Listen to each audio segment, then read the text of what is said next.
आज हम लोग जो है द्रव्य के विभिन्न प्रकार देखेंगे।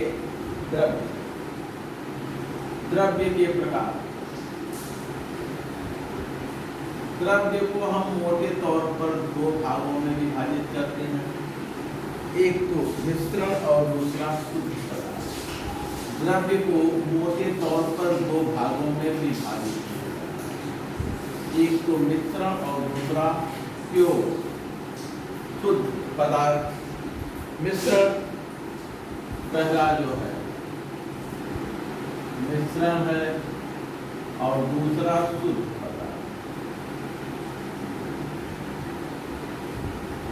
शुद्ध पदार्थ मिश्रण में देखिए, मिश्रण में दो तरह, एक तो समांगी मिश्रण, समांगी मिश्रण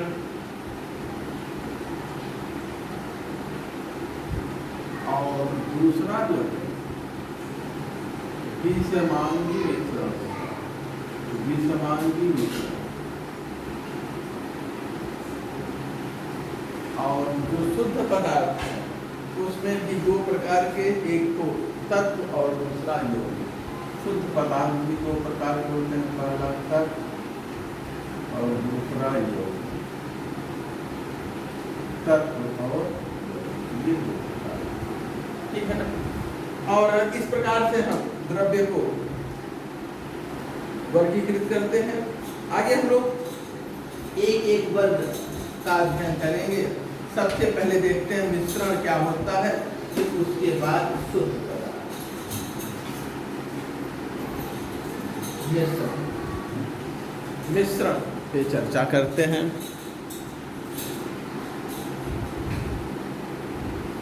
मिश्रण में दो या दो से अधिक पदार्थ होते हैं जो किसी भी अनुपात में मिले। दो या दो से अधिक पदार्थों को किसी भी अनुपात में, कोई निश्चित अनुपात नहीं होता, किसी भी अनुपात में मिलाया जाए तो हमें मिश्रण प्राप्त होता है। मिश्रण दो या अधिक पदार्थों को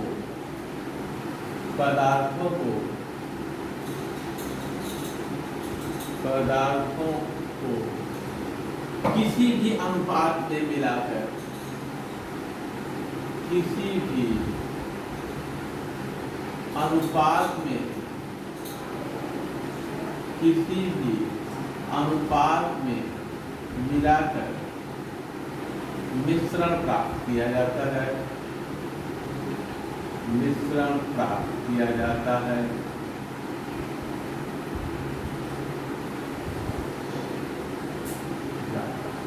ठीक है ना।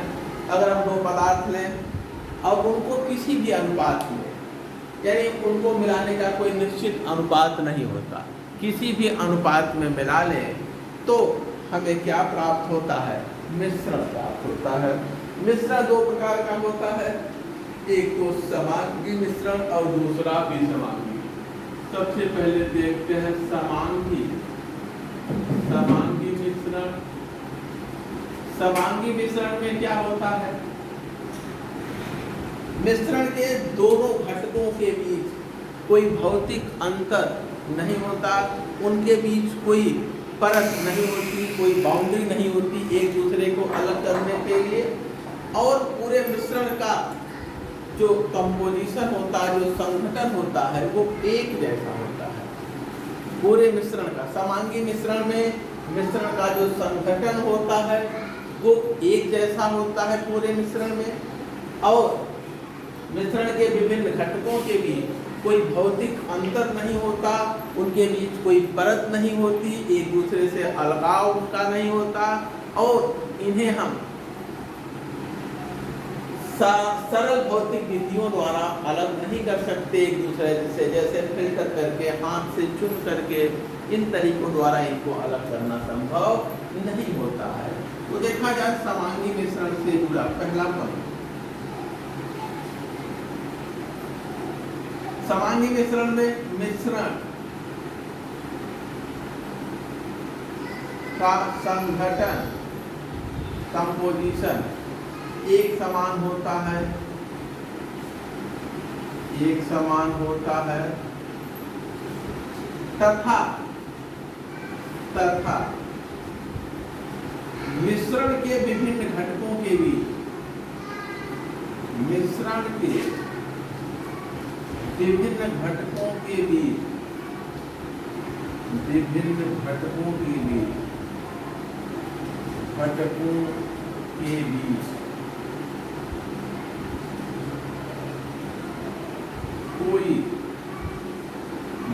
कोई भौतिक अंतर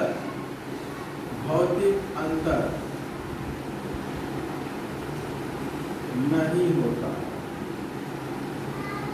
जैसे आप चीनी लीजिए और पानी में घोल लीजिए, पानी है, इसमें आप चीनी का टुकड़ा डालिए, थोड़ी देर बाद देखेंगे कि ये चीनी का टुकड़ा धीरे धीरे विलीन हो जाता है, पूरा विलयन पानी की तरह दिखता है। इसमें मिश्रण का किसी एक घटक की ही भौतिक अवस्था दिखती है जो कि विलयन की भौतिक अवस्था के समान होती है। दूसरे घटक की भौतिक अवस्था वहाँ दिखती नहीं, दूसरा घटक विलीन हो जाता है। इसमें जो है मिश्रण का कोई एक ही घटक हमें दिखता है, बाकी घटक विलीन हो जाते हैं, बाकी घटक हमें दिखते नहीं है। तो ऐसे विलयन को हम क्या कहते हैं? समांगी विलयन। ठीक इसी प्रकार से अगर हम पानी लें, ये पानी है, जल, और इसमें यदि हम एल्कोहल मिला दें, तो दोनों एक दूसरे में मिक्सअप हो जाते हैं, इनके बीच कोई भौतिक अंतर नहीं होता। हम ये नहीं बता सकते कि कहाँ तक जल है और कहाँ तक एल्कोहल है, दोनों एक दूसरे में पूर्णतया मिक्सअप हो जाते हैं। लेकिन अगर हम पानी लें और इसमें बालू के टुकड़े छोटे छोटे डाल दें, कांच के टुकड़े डाल दें, तो या धूल मिट्टी डाल दें, तो ये स्पष्ट हमें देखते हैं कि ये कहाँ है।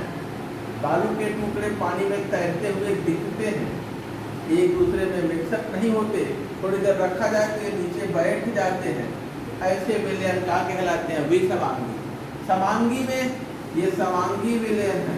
समांगी केवल एक घटक दिखता है, बाकी विलीन हो जाते हैं, और ये विसमांगी सभी घटक दिख रहे हैं। ठीक है। अच्छा, आगे जो है समांगी विलयन में, समांगी विलयन के घटकों को साधारण भौतिक विधियों द्वारा, जैसे छान करके, हाथ से चुन करके अलग करना संभव नहीं होता है। समांगी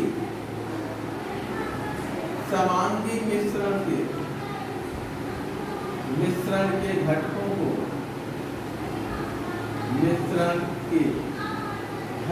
को साधारण भौतिक विधियों द्वारा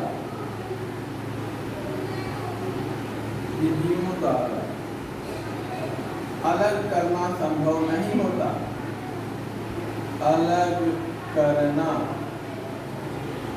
संभव नहीं होता।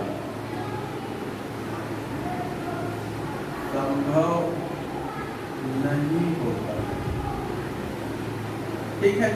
मिश्रण के जो घटक हैं उनको सामान्य भौतिक विधियों द्वारा, जैसे हाथ से चुन करके, फिल्टर करके, इस तरह से अलग करना संभव नहीं होता है। उदाहरण के तौर पे हम देखें तो पानी और चीनी, पानी में अगर आप चीनी को घोल देते हैं तो समांगी विलयन मिलता है। उदाहरण के तौर पर चीनी व पानी समांगी विलयन बनाते हैं। एक घटक दिखता है, बाकी घटक दूसरा नहीं दिखता। अगर हम कहें सोडियम क्लोराइड व पानी, ये भी समांगी विलयन है। एल्कोहल तथा जल, ये भी समांगी विलयन बनाता है। तो ये सभी समांगी विलयन बनाते हैं, और इनमें विलयन के घटकों के बीच कोई दीवार, कोई बाउंड्री, कोई पार्टीशन नहीं होता। एक घटक दूसरे घटक में विलीन हो जाता है, उसी में विलुप्त हो जाता है। दूसरा हम कहें विसमांगी। दूसरा देखते हैं विसमांगी। विसमांगी मिश्रण, इसमें क्या होता है? विसमांगी मिश्रण में मिश्रण के जो घटक है वो पूरे उनका कंपोजिशन, मिश्रण के घटकों का जो मिश्रण का जो संगठन है, मिश्रण का जो कंपोजिशन है वो एक समान नहीं होता। मिश्रण का कंपोजिशन पूरे द्रव्य में एक समान नहीं होता है। इसमें मिश्रण का संगठन संपूर्ण निकाय में एक समान नहीं होता। संपूर्ण निकाय में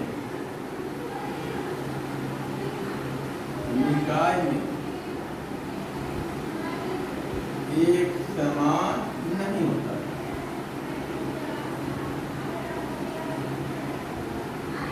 ठीक है, जैसे आपने बालू ले लिया, सैंड, मिट्टी पानी में घोल दिया, तो नीचे मात्रा अधिक है, ऊपर मात्रा कम है, कहीं ज्यादा है, कहीं कम है।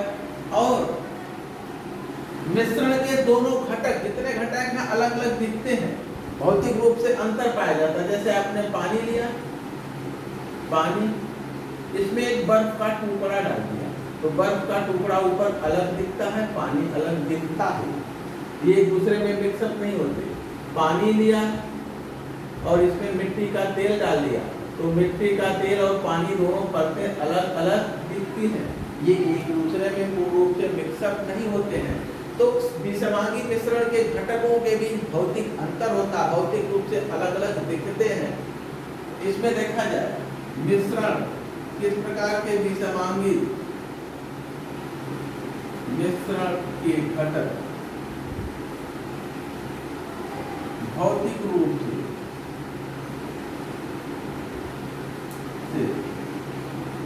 अलग अलग दिखते हैं,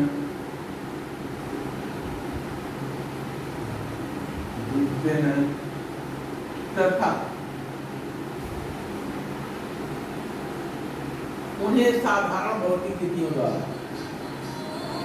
उन्हें साधारण भौतिक विधियों द्वारा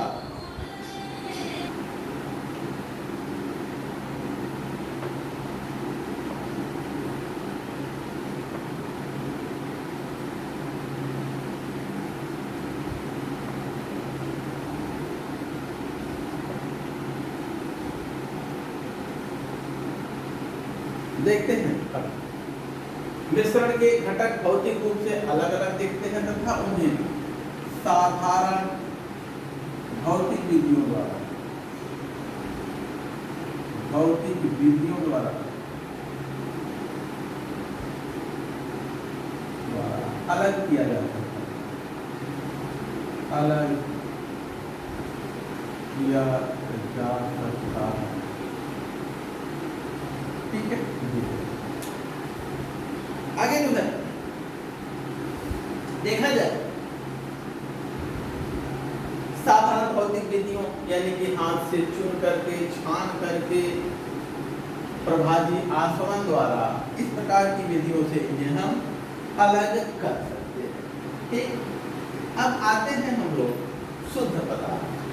दूसरा है शुद्ध पदार्थ, पहला तो मिश्रण था, दूसरा है शुद्ध पदार्थ, प्योर सब्सटेंस। इसमें जो है शुद्ध पदार्थ वे होते हैं जिनके जो घटक हैं वो एक निश्चित अनुपात में होते हैं और उन्हें सिंपल सरल भौतिक विधियों द्वारा अलग करना संभव नहीं होता। शुद्ध पदार्थ के जो घटक होते हैं वो एक निश्चित अनुपात में होते हैं तथा उन्हें सरल भौतिक विधियों द्वारा अलग करना संभव नहीं होता।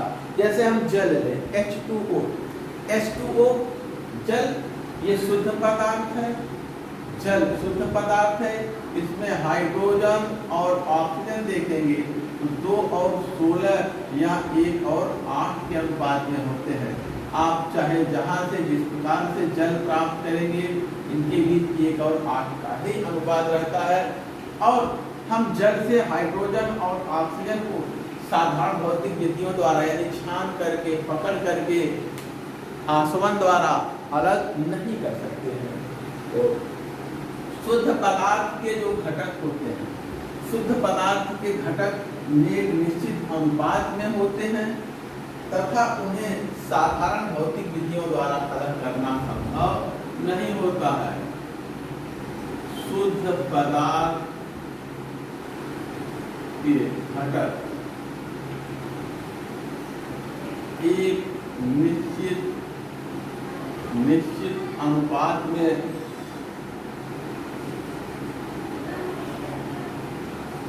होते हैं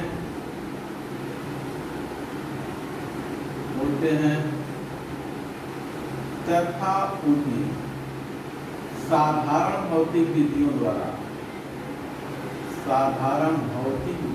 द्वारा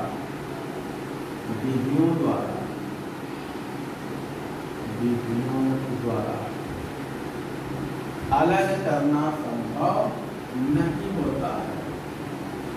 अलग करना संभव नहीं होता।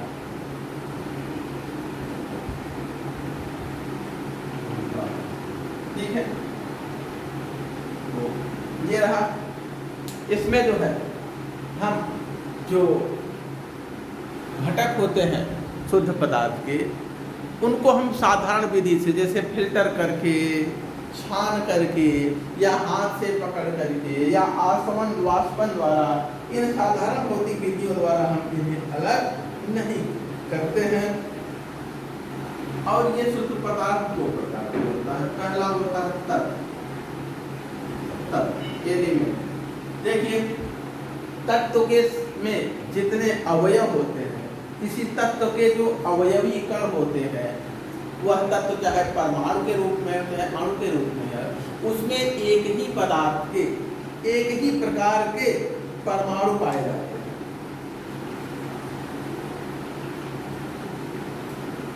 तत्व के में एक ही पदार्थ के तत्व एक ही प्रकार के कण पाए जाते हैं। एक प्रकार के कणों से मिलकर के बना होता है, एक प्रकार के पार्टिकल से मिलकर बना होता है, के कणों से मिलकर बना होता है, से मिलकर बना होता है,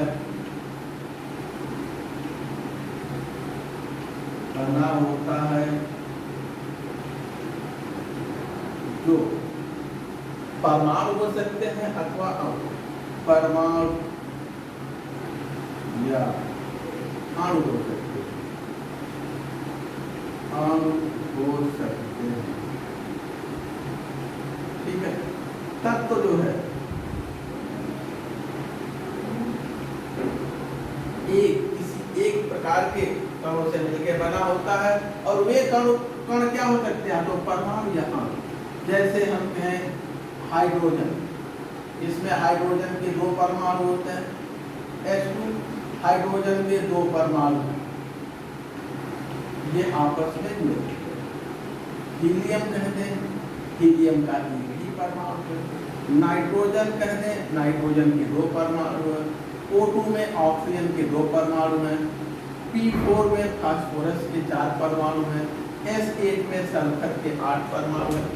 इस प्रकार के यानी कि तत्व में जो है जितने कण होते हैं, जैसे हाइड्रोजन में एक ही प्रकार के कण यानी परमाणुओं से मिलकर के बना होता है, नाइट्रोजन में एक ही प्रकार के परमाणु होते हैं। 2 अलग अलग प्रकार के परमाणुओं से मिलकर तत्व नहीं बने होते हैं।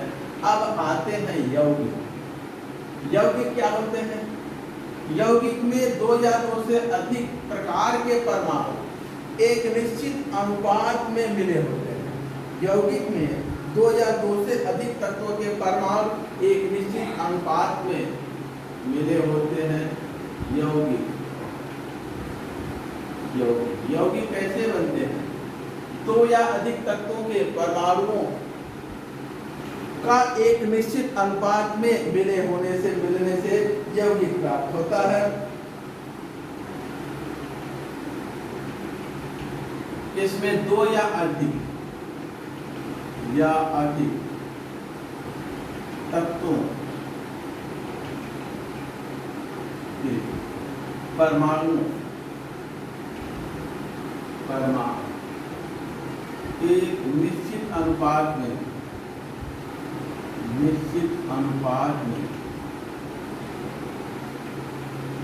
मिलकर यौगिक बनता है।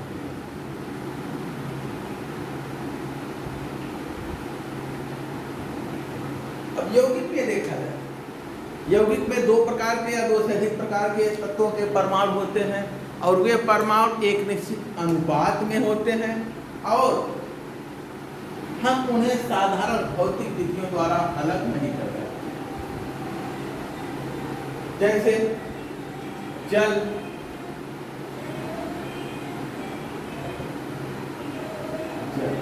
इसमें क्या होता है? हाइड्रोजन के दो परमाणु, ऑक्सीजन का एक परमाणु। इसमें दो तरह के परमाणु हैं, H2O, दो परमाणु हाइड्रोजन के हैं और एक परमाणु ऑक्सीजन के।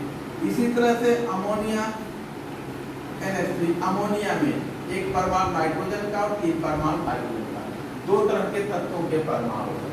इसी तरह से कार्बन डाइऑक्साइड CO2, इसमें एक परमाणु कार्बन का है और बाकी दो परमाणु ऑक्सीजन के, दो तरह के तत्वों का परमाणु है। ध्यान देंगे, इनका अनुपात देखेंगे तो ये 12 और 32 के ही अनुपात में हमेशा रहेंगे।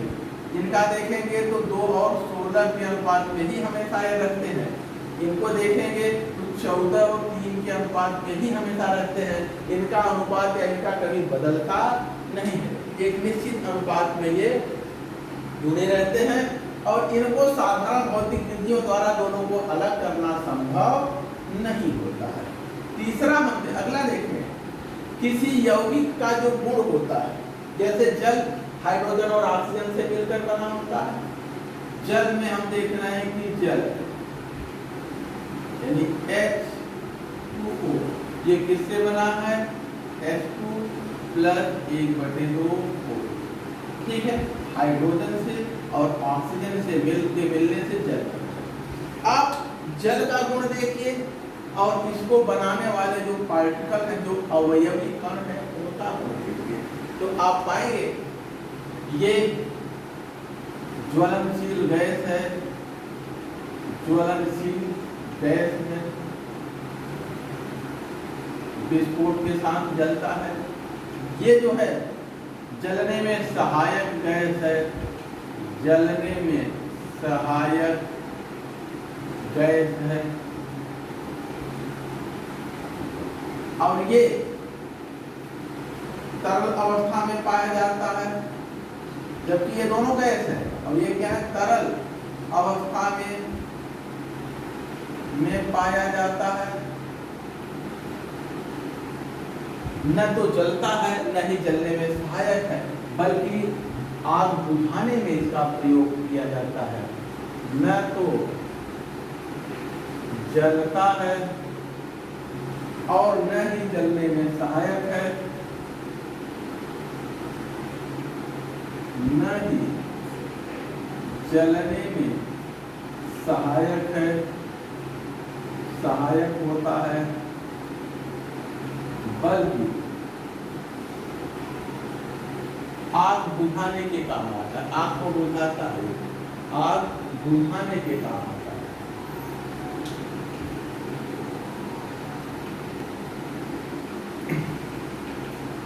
जलने में सहायक होता, बल्कि आग बुझाने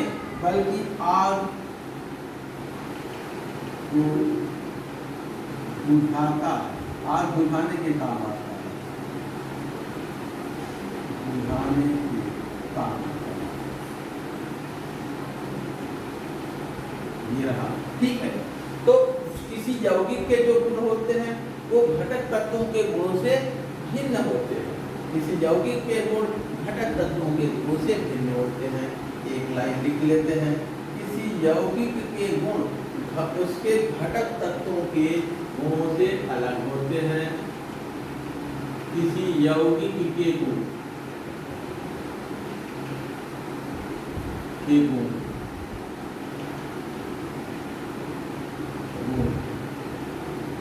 घटक तत्वों के गुणों से भिन्न, ठीक है। यौगिक के गुण घटक तत्वों के गुणों से भिन्न होते हैं। इस प्रकार से हम लोगों ने पदार्थ का वर्गीकरण किया। अब जो है आगे हम लोगों को द्रव्य के गुण देखने हैं और उनका मापन, द्रव्य के गुण तथा उनका मापन। लेकिन उसके पहले अब तक हम लोगों ने जितना पढ़ा है उस पर प्रश्न देखेंगे, फिर उसके बाद द्रव्य के गुण और उनका मापन। तो यहाँ से कल की क्लास में देखा जाएगा। आज की क्लास इसी पे बंद की जाती है।